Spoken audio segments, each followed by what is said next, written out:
दूसरे आसमान पर पहुंचे, वहां पर भी इजाजत लेनी पड़ी। जब इजाजत मिल गई, दरवाजा खोला गया, अल्लाह के नबी अंदर दाखिल हुए। वहां हजरत यहया अलैहिस्सलाम से और हजरत ईसा अलैहिस्सलाम से मुलाकात हुई। दोनों को अल्लाह के नबी ने सलाम किया, दोनों ने सलाम का जवाब दिया और नबी को वेलकम कहा, खुशामदीद कहा। उलमा ने यह भी लिखा है कि पहले आसमान पे आदम अलैहिस्सलाम से क्यों मुलाकात हुई, दूसरे पर हजरत यहया और ईसा से क्यों मुलाकात हुई। आदम अलैहिस्सलाम को जन्नत से निकाला गया और फिर एक दिन आप जन्नत में दाखिल हो गए, जन्नत से निकाले गए, फिर अल्लाह ने जन्नत में बुला लिया। उसी तरीके से अल्लाह के नबी मक्का से निकाले जाएंगे, मक्का से निकलना आपको पड़ेगा। फिर एक दिन ऐसा आएगा आप दोबारा मक्का में फतहातियाना शान के साथ आएंगे। इसलिए पहले आसमान पर आदम अलैहिस्सलाम से मुलाकात हुई, दूसरे आसमान पे हजरत यहया और हजरत ईसा अलैहिस्सलाम से मुलाकात हुई, क्योंकि इन दोनों से यहूदियों की बड़ी दुश्मनी थी। यहूदियों ने हजरत यहया को कत्ल कर दिया था और हजरत ईसा को कत्ल करने की कोशिश की थी। अल्लाह ताला ने दूसरे आसमान पे यहया और ईसा अलैहिस्सलाम से मिलवा करके अपने नबी को ये पैगाम दिया कि मेरे नबी, यहूदी आपके भी कट्टर दुश्मन होंगे, आपसे दुश्मनी करेंगे। तीसरे आसमान पर पहुंचे, हजरत यूसुफ अलैहिस्सलाम से आपकी मुलाकात हुई। अल्लाह ने यूसुफ अलैहिस्सलाम से मुलाकात करवा के अपने नबी को यह पैगाम दिया कि यूसुफ को उनके भाइयों ने जाकर के कुएं में डाल दिया था और एक दिन ऐसा आया था, यूसुफ के वही भाई उनके सामने शर्मिंदा खड़े थे और यूसुफ ने उनको माफ कर दिया था। ऐ मेरे नबी, आपके कबीले के लोग भी आपको मक्का से निकलने पर मजबूर कर देंगे। फिर 8 साल के बाद जब फतेह मक्का का दिन आएगा, आप उन्हीं के सामने खड़े होंगे और वो आपसे माफी मांगेंगे और आप उनको माफ कर देंगे। यूसुफ अलैहिस्सलाम के साथ इस तरीके से आपकी मुलाकात के जरिए ये पैगाम मिला। चौथे आसमान पे हजरत इदरीस से मुलाकात। हजरत इदरीस अलैहिस्सलाम से मुलाकात करके अल्लाह ने अपने नबी को यह पैगाम दिया कि इदरीस वो नबी है, वह रफ़अनाहु मकानन अलिया, हमने इदरीस का मकाम बुलंद कर दिया। ऐ नबी, जैसे इदरीस का मकाम बुलंद किया गया है, आपका मकाम भी बुलंद किया जाएगा। पांचवें आसमान पर पहुंचे, हजरत हारून अलैहिस्सलाम से मुलाकात हुई। हारून अलैहिस्सलाम से मुलाकात करके ये संदेश दिया गया, हारून अलैहिस्सलाम की कौम पहले उनकी दुश्मन बन जाएगी, बाद में उनसे मोहब्बत करेगी। ऐ अल्लाह के आखिरी नबी, आपकी कौम भी आपसे दुश्मनी करेगी, बाद में आपका कलमा पड़ेगी। छठे आसमान पर पहुंचे, हजरत मूसा अलैहिस्सलाम से मुलाकात हुई। नबी को ये पैगाम दिया गया, मूसा अलैहिस्सलाम को बनी इसराइल ने बहुत सताया था, बहुत तकलीफें दी थी। ऐ मोहम्मद रसूल, आपकी कौम भी आपको बड़ी तकलीफें देगी, बहुत सताएगी। सातवें आसमान पर पहुंचे, हजरत इब्राहीम अलैहिस्सलाम से मुलाकात। और इब्राहीम अलैहिस्सलाम बैतुल मामूर की टेक लगा करके बैठे थे। ये बैतुल मामूर क्या है? ये अल्लाह का एक घर है जो सातवें आसमान के ऊपर है। दुनिया में अल्लाह का घर खाने काबा है और सातवें आसमान पर अल्लाह का एक घर है जिसका नाम बैतुल मामूर है। उसी बैतुल मामूर की टेक लगा करके इब्राहीम अलैहिस्सलाम बैठे थे और अल्लाह के नबी फरमाते हैं कि बैतुल मामूर अल्लाह का वो घर है जिसमें रोजाना 70,000 फरिश्ते दाखिल होते हैं और फिर वो दोबारा कभी नहीं जाते, यानी रोजाना नए 70,000 उस घर का तवाफ करते हैं। इससे ये भी पता चला फरिश्तों की तादाद इतनी है, हमारा कैलकुलेटर काम नहीं करेगा, हम शुमार नहीं कर सकते, हम गिन नहीं सकते। रोजाना उस घर का 70,000 फरिश्ते तवाफ करते, उसमें उसके अंदर दाखिल होते हैं और फिर दोबारा कभी उनको जाने का उसमें मौका नहीं मिलता। उसके बाद अल्लाह के नबी जब मूसा अलैहिस्सलाम के पास से गुजरे थे तो मूसा अलैहिस्सलाम रोने लगे थे। पूछा गया है, मूसा अलैहिस्सलाम आप रो क्यों रहे? कहा कि मैं रो इसलिए रहा हूं कि ये मेरे बाद नबी बना करके दुनिया में जाएंगे, लेकिन इनकी उम्मत के लोग मेरी उम्मत से ज्यादा जन्नत में जाएंगे। अल्लाह के नबी की उम्मत के लोग मेरी उम्मत से, मोहम्मद रसूलुल्लाह की उम्मत के लोग मेरी उम्मत से ज़्यादा जन्नत में जाएंगे। इसका मतलब ये हुआ कि मूसा अलैहिस्सलाम को अपनी उम्मत की इतनी फिक्र थी, इतनी चिंता थी, उन्हें इस बात का सदमा था, उन्हें दुख था कि काश मेरी उम्मत के लोग बनी इसराइल भी अगर अच्छे काम करते, अल्लाह को राज़ी करते, तो उनको भी जैसे मोहम्मद रसूलुल्लाह की उम्मत के लोग जन्नत में जाएंगे, मेरी उम्मत के लोग भी उतनी बड़ी तादाद में जन्नत में जाते हैं। फिर और आगे बढ़े, एक बहुत बड़ा बेरी का दरख्त आपने देखा जिसका नाम सिदरतुल मुंतहा था। सिदरा के माने बेरी का दरख्त, और मुंतहा का मतलब जहां सारी चीजें जाके समाप्त हो जाए, एंड हो जाए, वहां उसके आगे कोई रास्ता नहीं है। मुंतहा, सिदरतुल मुंतहा। हजरत जिब्रील अलैहिस्सलाम ने कहा कि अब ये इसके आगे मुझे जाने की इजाजत नहीं है। और वो सिदरतुल मुंतहा इतनी खूबसूरत वो जगह थी, अल्लाह के रसूल कहते हैं उसको लफ्जों में बयान नहीं किया जा सकता। उसके बाद मुझे और ऊंचाई पे लेके जाया गया। मैंने कलम के चलने की आवाज सुनी। अल्लाह तबारक व तआला अपने बंदों के दरमियान जो फैसला करने का हुक्म देता है, और फरिश्ते जो कलम से लिखते हैं, उस कलम की सरसराहट को मैंने सुना, उस कलम की आवाज को मैंने सुना। फिर जन्नत मुझे दिखाई गई, जहन्नम मुझे दिखाई गई। उसके बाद अल्लाह के नबी सल्लल्लाहु अलैहि वसल्लम फरमाते हैं कि उसी मेराज के सफर में मैंने ऐसे भी लोगों को देखा जो खून की नदी में, खून की नहर में तैर रहे हैं, और उनके मुंह में पत्थर भरे जा रहे हैं, उनके मुंह में बड़े बड़े पत्थर डाले जा रहे हैं। मैंने पूछा, ऐ जिब्रील ये कौन लोग हैं? कहा गया है अल्लाह के नबी, ये आकिलुर रिबा, ये सूद खाने वाले लोग हैं, ये ब्याजखोर लोग हैं। अल्लाह के नबी को सूदखोर का अजाब क्यों दिखाया गया? मेराज के सफर में सूदखोर का अजाब दिखा करके नबी अकरम की उम्मत को यह सबक दिया गया कि देखो इतना बड़ा अजाब हो रहा है सूद खाने वाले को, कहीं ये बुराई तुम्हारे अंदर न पनपने लगे, ये बुराई तुम्हारे अंदर न पैदा हो जाए। हलाल कमाई के बहुत सारे रास्ते अल्लाह ने बनाए हैं, तुम हलाल कमाई को छोड़ के हराम खोरी न करने लगना, तुम सूद न खाने लगना, तुम ब्याज न खाने लगना। मगर अफसोस की बात है, आज मुसलमानों में बड़ी तादाद में सूद खाया जा रहा है, ब्याज खाया जा रहा है, ब्याज पर पैसा लिया जा रहा है, ब्याज पर पैसा दिया जा रहा है, उसको तरह तरह के नाम दिए जा रहे हैं, उसको तरह तरह के बहाने किए जा रहे हैं। याद रखो मेरे भाई, नाम बदल देने से, टाइटल बदल जाने से ब्याज के बजाय कुछ और नहीं हो जाएगा। जो ब्याज है वो ब्याज ही रहेगा, जो सूद है वो सूद ही रहेगा, वो हलाल नहीं हो सकता। पेशाब का नाम हम अगर साफ पानी रख दे, मिनरल वाटर रख दे, तो पेशाब मिनरल वाटर तो नहीं हो जाएगा, पेशाब पेशाब ही रहेगा, मिनरल वाटर रहेगा। हलाल हलाल है, हराम हराम है। अफसोस की बात है, आज ब्याज मुसलमान खा रहा है और अपने बच्चों को हराम कमाई खिला रहा है। अल्लाह के वास्ते अपने बच्चों पर तरस खाओ, अपने बच्चों को हराम कमाई मत खिलाओ मेरे भाइयों। आज तो खिला लोगे, अपनी आने वाली नस्लों को तुम बर्बाद कर रहे हो, अपने बच्चों को हराम खिला करके उनकी जिंदगियां तुम बर्बाद कर रहे हो। फिर अल्लाह के नबी कहते हैं मुझे 3 तोहफे दिए गए, मेराज की रात मुझे 3 तोहफे दिए गए। पहला तोहफा यह दिया गया कि सूरह बकरा की आखिरी आयतें मुझे दी गई। सूरह बकरा की आखिरी आयतें क्या है? सूरह बकरा उठाओ, आखिरी आयत देख लो। उसमें अल्लाह ताला ने जो दुआ हमें सिखाई है, रब्बना ला तुआखिजना इन नसीना औ वख्ताना, आय अल्लाह अगर भूल हो जाए, गलती हो जाए तो हमारी पकड़ मत करना। रब्बना वला तहमिल अलैना इसरन कमा हमलतहु अलल्लज़ीना मिन क़ब्लिना, आय अल्लाह हमारे ऊपर वो बोझ न डालना जो हमसे पहले की कौमों पे डाला गया था। रब्बना वला तुहम्मिलना मा ला ताक़त लना बिही, आय अल्लाह हमारे ऊपर कोई ऐसा बोझ न डालना जो हमें उठाने की ताकत न हो। वाफ़ वन्ना, आय अल्लाह तू हमें माफ कर देना। वग़फिर लना, हमारी बख्शिश कर देना। वरहमना, हम पर रहम फरमाना। अंत मौलाना, तू हमारा मौला है। फंसुरना अलल कौमिल काफिरीन, तू काफिरों के ऊपर हमारी मदद फरमा। ये जो दुआ है मेरे भाइयों, ये बहुत बड़ा तोहफा है अल्लाह का। हमारी शरीयत में भूल चूक माफ है, हमारी शरीयत में कोई ऐसा हुक्म नहीं है जो हमारी औकात से, हमारी ताकत से ज्यादा हो। ये अल्लाह ने तोहफा दिया है मेराज के। दूसरा तोहफा यह दिया गया कि ऐ अल्लाह के नबी, आपकी उम्मत के लोग अगर शिरक नहीं करेंगे,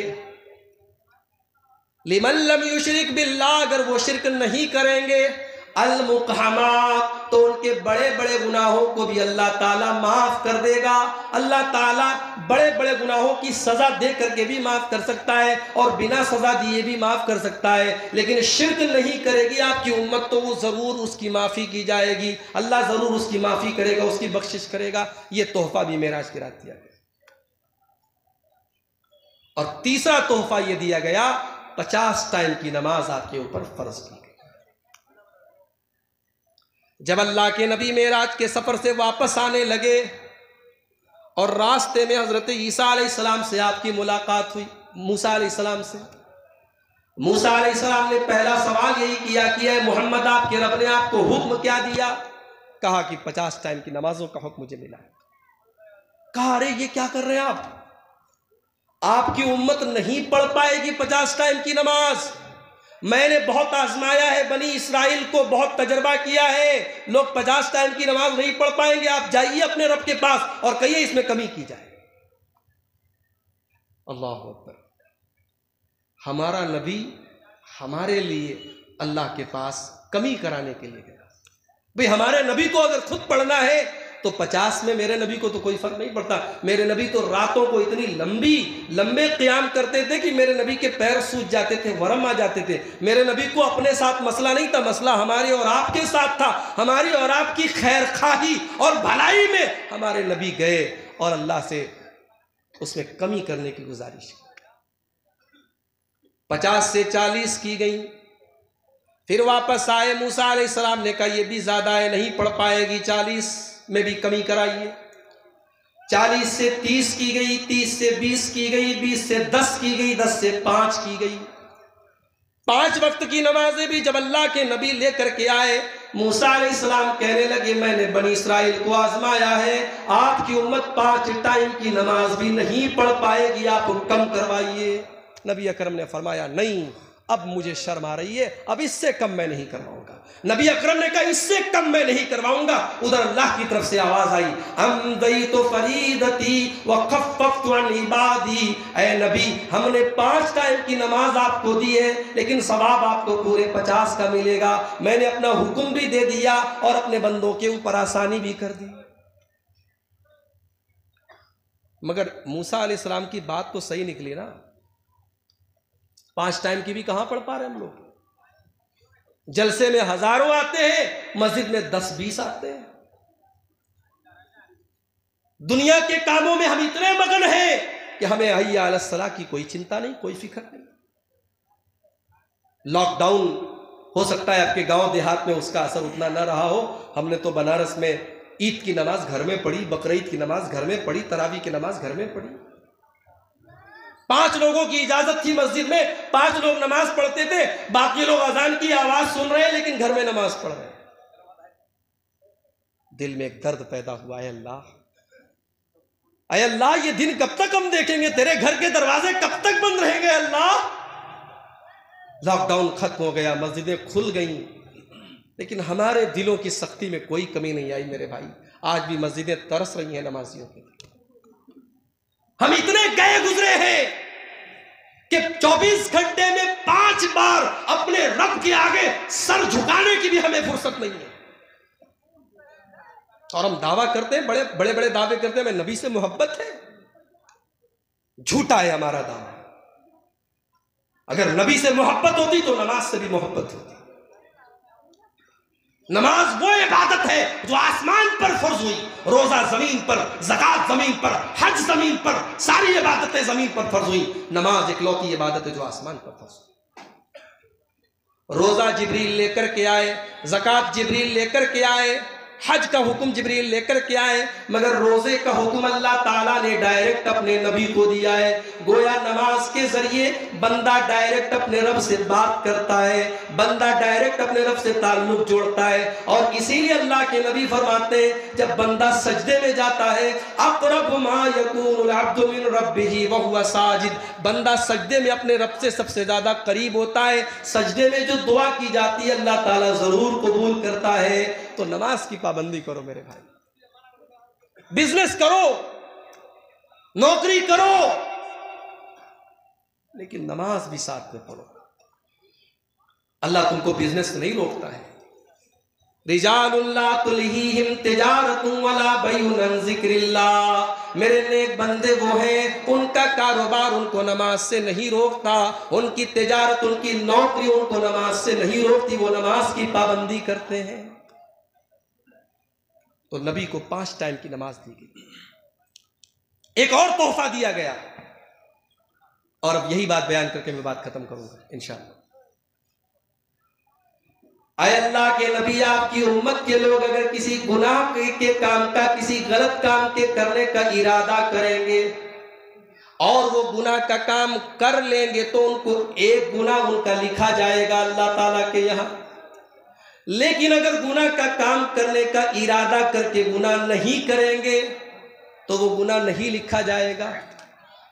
और गुनाह का पक्का इरादा करके अगर कोई गुनाह नहीं करेगा अल्लाह के डर से, तो उसको अल्लाह ताला एक नेकी लिख देगा, क्योंकि बंदा गुनाह का पक्का इरादा करके अल्लाह के डर से उसने गुनाह नहीं किया, गुनाह को छोड़ दिया, तो अल्लाह ताला उसको भी एक नेकी लिख देगा।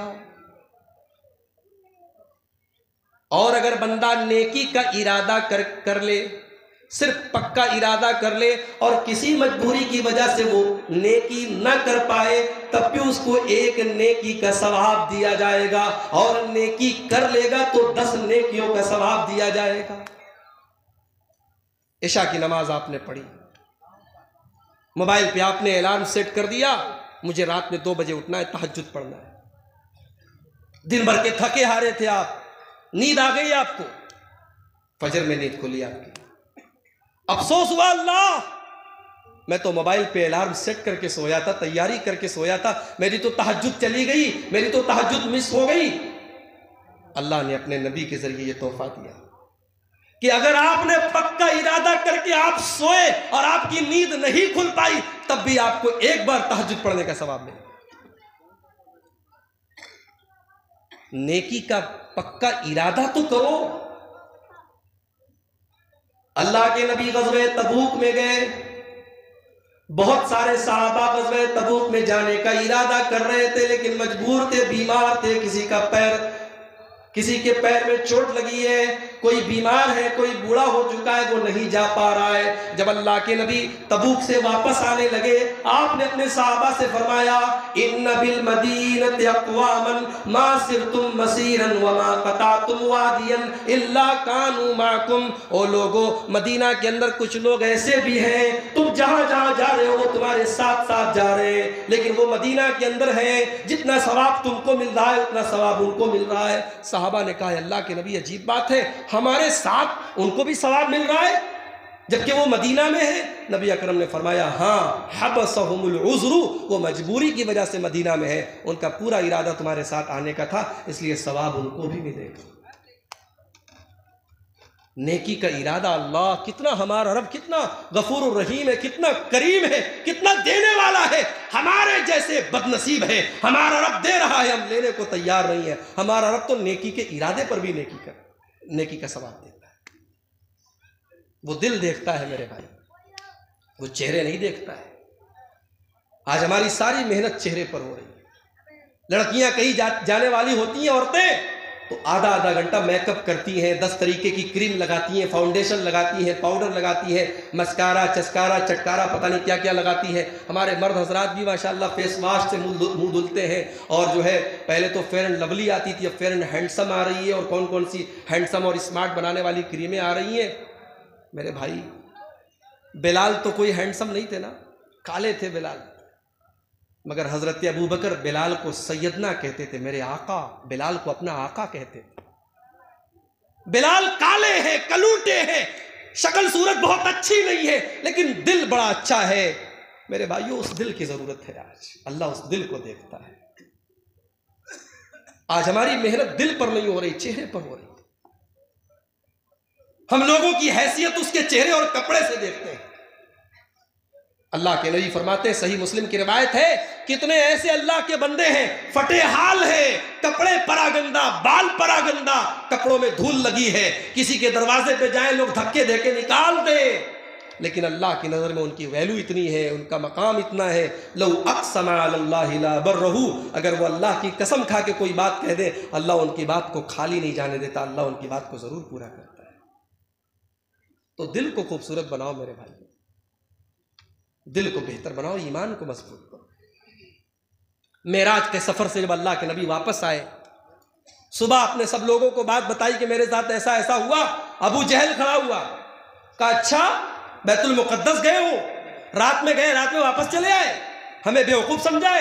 1 महीना जाने में लगता है, 1 महीना आने में लगता है, तुम रात में गए वापस चले आए। अच्छा चलो बताओ बैतुल मुकद्दस में कितने खंबे हैं, बैतुल मुकद्दस में कितनी खिड़कियां हैं, बैतुल मुकद्दस में कितने रोशनदान हैं, बैतुल मुकद्दस के पूरब साइड में क्या है, बैतुल मुकद्दस के पश्चिम साइड में क्या है। अब जब उसने ऐसे सवालात किए, भाई मैं नीमा में 5 से 6 बार आ चुका हूं, लेकिन आया, तकरीर किया, चला गया। अब कोई मुझसे पूछे मौलवी साहब आप नीमा में गए थे, आप मदरसे में भी गए होंगे, माद उबई इब्न काब में, मदरसे में बताइए कितने कमरे हैं, कितने खिड़कियां हैं, कितने दरवाजे, तो मैं कैसे बता पाऊंगा, मैं दरवाजे तो नहीं गिन रहा था, मैं खिड़कियां तो नहीं गिन रहा था। अब अल्लाह के नबी कहते जब उसने अबू जहल ने ऐसे सवालात किए तो मुझे बड़ी तकलीफ हुई, मुझे लगा कि आज तो ये मुझे झूठा साबित कर देंगे अगर मैं इनके सवालों का जवाब नहीं दे पाया। तो अल्लाह ताला ने अपने नबी के सामने पूरा वीडियो ला के रख दिया बैतुल मुकद्दस का। अल्लाह के नबी कहते मैंने अपनी आंखों के सामने बैतुल मुकद्दस देखा, और वो जिस एंगल से सवाल करते चले जाते थे अल्लाह उस एंगल को मेरे सामने रख देता था। वो पूछते थे बैतुल मुकद्दस के पूरब में क्या है, पूरब साइड का व्यू मेरे सामने आ जाता। वो पूछते पश्चिम साइड में क्या है, पश्चिम का व्यू मेरे सामने आ जाता। मा यसअलूनी, वो जो सवाल करते मैं जवाब देता चला जाता। उसके बाद अबू जहल दौड़ा दौड़ा आया, अबू बकर आज तो तुम्हारा दोस्त ऐसी बातें कर रहा है कि तुम भी सुन करके मजाक उड़ाओगे। कहा ऐसा क्या कह दिया मेरे नबी ने? कहा अबू जहल तुम्हारे नबी का कहना है कि वो रात में बैतुल मुकद्दस भी गए, नमाज भी पढ़ाई नबियों को, और 7 आसमानों की सैर भी की और वापस चले आए। अरे अबू बकर तुम्हारे पास अगर कुछ दिमाग है, कुछ अकल है तो बताओ क्या तुम्हारे नबी की ये बात सही हो सकती है क्या? अबू बकर सिद्दीक ने जो जवाब दिया है, अल्लाह अकबर, कहा लइन क़ालहु फ़क़द सदक़, अगर मेरे नबी ने कहा है तो सही कहा है। अबू बकर अपनी नमाज से अबू बकर नहीं बने, अबू बकर अपने रोजे से अबू बकर नहीं बने, अबू बकर अपने ईमान से अबू बकर बने, अबू बकर अपने यकीन से अबू बकर बने। वो यकीन, वो ईमान दुनिया में किसी के पास नहीं है जो अबू बकर के पास था। जानते हो मेरे नबी अबू बकर के ऊपर कितना भरोसा करते थे? एक दिन अल्लाह के रसूल ने फजर की नमाज पढ़ाई, सलाम फेरा, कहा है लोगों, पहले के जमाने में एक आदमी अपनी गाय के साथ जा रहा था, अचानक वो गाय की पीठ पर सवार हो गया, तो गाय बोली इन्ना लम नुखलक लिहाजा, हमें अल्लाह ताला ने सवारी करने के लिए नहीं पैदा किया है, इन्नमा खुलिकना लिल हर्स, हमें खेती करने के लिए पैदा किया गया, हमारी पीठ से उतर, हम खेती करने के लिए पैदा किए गए, सवारी करने के लिए पैदा नहीं किए गए। तो सहाबा ने कहा सुभान अल्लाह, अब बकरतुन तकल्लम, अय अल्लाह के नबी गाय बोल रही थी। सहाबा ने पूछा अल्लाह के नबी गाय बात कर रही थी, गाय बोल रही थी? नबी ने कहा हाँ गाय बोल रही थी, और मैं इस पर ईमान रखता हूं, और अबू बकर इस पर ईमान रखता है, और उमर इस पर ईमान रखता है। सहाबा कहते उस मजलिस में अबू बकर थे नहीं, उमर थे नहीं, मगर अल्लाह के नबी को इतना यकीन था कि मैंने अगर बात कह दी तो मेरा अबू बकर तो बगैर देखे मान लेगा, उमर तो बगैर देखे मान लेगा। तो अबू बकर सिद्दीक ने कहा अबू जहल, मेरा नबी कहता है आसमान से जिब्रील आता है, मैं मान लेता हूं, ये तो उससे छोटी बात है, अगर मेरे नबी का कहना है तो मैं तस्दीक करता हूं। सहाबा कहते हैं उसी दिन से हमने अबू बकर को अबू बकर सिद्दीक का खिताब दिया, अबू बकर सिद्दीक का टाइटल दिया। मेरे भाइयों, ये मेराज के ताल्लुक से